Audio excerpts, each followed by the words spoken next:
नमस्कार बच्चों, कैसे हो सब। आशा करती हूँ कि आप सब स्वस्थ होंगे और अपने अपने घरों में सुरक्षित होंगे। जैसा कि हमने कल अब युगावतार गांधी पोयम आधी पढ़ ली थी, जिसे लिखा है सोहनलाल द्विवेदी जी ने। तो आज हम उस पोयम का अगला पार्ट पढ़ेंगे। हमने 5 पैराज पढ़ लिए थे, जिन पैराज में आपने जाना कि सोहनलाल जी ने किस तरह से महात्मा गांधी जी के व्यक्तित्व के अनेक रूपों को यहाँ पर उजागर किया है। उन्होंने महात्मा गांधी जी को युग परिवर्तक, युग संस्थापक, युग संचालक, युगाधार, युग निर्माता, युग मूर्ति आदि नामों से संबोधित किया है। उन्होंने बताया कि किस प्रकार गांधी जी की एक आवाज पर, गांधी जी के एक आह्वान पर पूरा का पूरा देश उनके साथ चल पड़ता था। जिस ओर गांधी जी देखते, पूरे सारी जनता उसी ओर अपनी दृष्टि गड़ देती। जिस ओर महात्मा गांधी जी चलते, उसी ओर सारी दुनिया, सारी जनता उनके पीछे पीछे चल पड़ती। उनके जितने भी अनुयायी थे वो सब उनका अनुपालन करते थे, उनके कहे का पालन करते थे। जैसा वो कहते थे वैसा ही वे अनुसरण करते थे।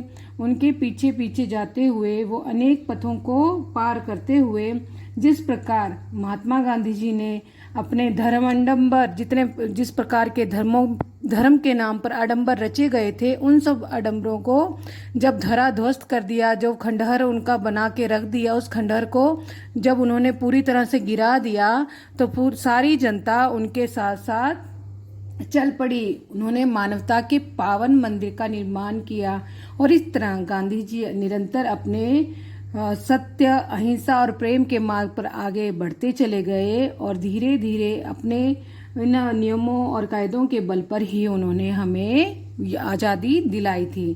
तो आइए आगे के पैराज अब पढ़ते हैं ना। बढ़ते ही जाते दिग्विजयी, गढ़ते तुम अपना रामराज, आत्माहुति के मणि माणिक से मढ़ते जननी का स्वर्ण ताज। यहाँ पर महात्मा गांधी जी को एक और नाम दिया गया है, वो है दिग्विजयी। दिग्विजयी होता है जिसने चारों दिशाओं को जीत लिया हो, यानी उनका मान सम्मान, उनकी प्रतिष्ठा जो थी चारों दिशाओं में फैल चुकी थी। हर कोई उनका सम्मान करता था, उन्हें रिस्पेक्ट देता था और इस प्रकार उनका जो यश था, उनका जो कीर्ति थी, वो चारों दिशाओं में फैल चुकी थी। इस तरह से उन्होंने रामराज की स्थापना की। रामराज में वो चाहते थे सब आपस में प्रेम करें, हिंसा ना करें और सत्य के मार्ग पर चलें। इस तरह से आत्माहुति होता है अपना बलिदान दे देना, मातृभूमि के खातिर अपना बलिदान देना। तो इस तरह से महात्मा गांधी जी ने आत्म बलिदान के बल पर अपने उस आत्म बलिदान रूपी मणि माणिक से, मणि माणिक होते हैं हीरे जवाहरात, जो नग होते हैं प्रीशियस, वो सारे उन मणि माणिक से मढ़ते जननी का स्वर्ण ताज, उन्होंने जननी मातृभूमि का स्वर्ण रूपी जो ताज था उसको मढ़ दिया। उन्होंने मातृभूमि के उस स्वर्ण ताज के ऊपर अपने आत्माहुति रूपी मणि माणिक जो हैं वो मढ़ दिए। पिस्ती कराहती जगती के, प्राणों में भरते अभयदान, अधमरे देखते हैं तुमको, किसने आकर यह किया त्राण। वे पीसती, जो लोग पीस रहे हैं, जो लोग मतलब अंग्रेजों के जुल्मों का शिकार हो रहे थे, पीस रहे थे, कराह रहे थे उनके जुल्मों के कारण, उस जगती के, उस जनता के प्राणों में उन्होंने अभेदान भर दिया, उन्हें मतलब जिंदा कर दिया, उनके प्राणों में भी शक्ति डाल दी। जो पूरी तरह से पीस रहे थे, करा रहे थे, तड़प रहे थे, उन सबको उन्होंने अभेदान दिया, उन सबको उन्होंने जीवन दे दिया।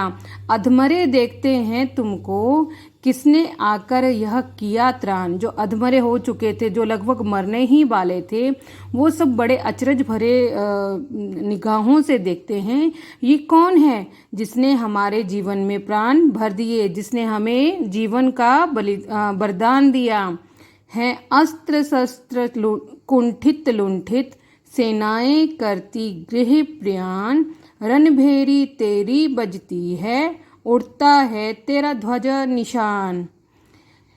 जितने भी अस्त्र हैं शस्त्र हैं वो कुंठित हो चुके हैं। कुंठित यानी जिनकी धार घिस चुकी है, जो टूट चुके हैं। सेनाएं करती गृह प्रयाण, अब सेनाएं भी अपने अपने घरों को चल पड़ी हैं, अपने अपने घरों की ओर प्रस्थान कर रही हैं। अब तो रणभेरी तेरी ही बस्ती है। तेरी अहिंसा रूपी जो रणभेरी है, अहिंसा रूपी जो युद्ध उन्होंने छेड़ा था, अब उसी की रणभेरी बजती है। वो युद्ध का बिगुल जो बजता है ना, इसी तरह से उन्होंने, महात्मा गांधी जी ने रणभेरी बजाई। किसकी? अहिंसा रूपी युद्ध की। उन्होंने कभी भी हिंसा का मार्ग नहीं अपनाया, उन्होंने अहिंसा का हमेशा साथ दिया। और इसी तरह से उड़ता है तेरा ध्वज निशान, और इस तरह से उनका जो ध्वज निशान है वो हवा में फहराता है, वो हवा में पूरी तरह से लहरा रहा है। वही निशान अब जगह जगह पर दिखाई दे रहा है।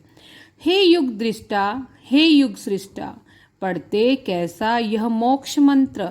अब यहाँ पर कवि जी, सोहनलाल जी, गांधी जी को संबोधित करते हुए कहते हैं कि हे युग दृष्टा, जो युग को देख सकता है, जो आने वाले समय को देख सकता है, आने वाले समय में क्या होने वाला है उसकी कल्पना कर सकता है, उसको देख सकता है।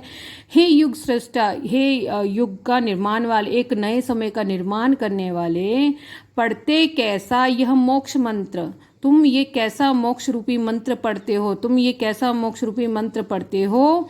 इस राजतंत्र के खंडहर में उगता अभिनव भारत स्वतंत्र की, तो तुमने ये कैसा मोक्ष मंत्र पढ़ दिया जिसके कारण राजतंत्र जो खंडहर बन चुका था, राजतंत्र जो खंडहर रूपी किले के समान हो चुका था, अब उसमें अभिनव भारत, नए भारत, नया स्वतंत्र भारत उग रहा है।